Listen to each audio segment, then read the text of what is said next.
శ్రీమాత్రే నమః. వసురుద్ర ఆదిత్యులలో 8వ వసువు శాపవశాత్తు భూమి మీద జన్మించడం జరుగుతుంది. ఆయన శంతన మహారాజుకు గంగాదేవికి పుత్రుడుగా జన్మిస్తాడు. ఆయన తన తండ్రి 2వ వివాహం కొరకు భీషణ ప్రతిజ్ఞ పూనుతాడు. తన జీవితకాలంలో వివాహం చేసుకోనని, పిల్లలను కననని, రాజ్యాన్ని ఆశించనని భీషణమైన ప్రతిజ్ఞ చేస్తాడు. కనుకనే భీష్ముడు అని పిలువబడ్డాడు. ఈయన కురుక్షేత్ర యుద్ధంలో కౌరవుల తరఫున తన ధర్మాన్ని అనుసరించి సైన్యాధికారిగా పనిచేస్తాడు. ఈయన యుద్ధ ప్రావీణ్యానికి తట్టుకోలేని పాండవులు అర్జునుడు శిఖండిని అడ్డం పెట్టుకుని యుద్ధం చేస్తాడు. శిఖండిని చూసిన వెంటనే భీష్ముడు యుద్ధ ధర్మం కాదని ధనుర్బాణాలను విడిచిపెట్టడం జరుగుతుంది. దానితో అర్జునుడు శరవేగంగా బాణాలను సంధించి ఆయనను పడగొట్టడం జరుగుతుంది. భీష్మాచార్యులు ఇచ్ఛా మరణాన్ని పొంది ఉండడం వలన తన మరణం కొరకు మంచి రోజుల కోసం ఆయన ఎదురు చూడడం జరుగుతుంది.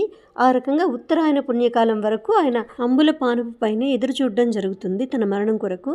ఉత్తరాయణ పుణ్యకాలంలో వచ్చిన తరువాత మాఘమాసంలోని ఏకాదశిని అతి పవిత్రమైన రోజుగా భావించి ఆ రోజున తన ఇచ్ఛాపూర్వకంగా తన మరణాన్ని తను ఆహ్వానిస్తారు.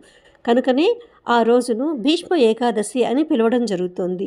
ఈ భీష్మ ఏకాదశి రోజున భీష్ముడికి తర్పణాలు ఇవ్వడం జరుగుతుంది. పవిత్రమైన రోజున గతించిన మన పెద్దలకు కూడా తర్పణాలు వదలడం ద్వారా వారు మోక్ష మార్గాన్ని పొందుతారని సంప్రదాయ నమ్మకం.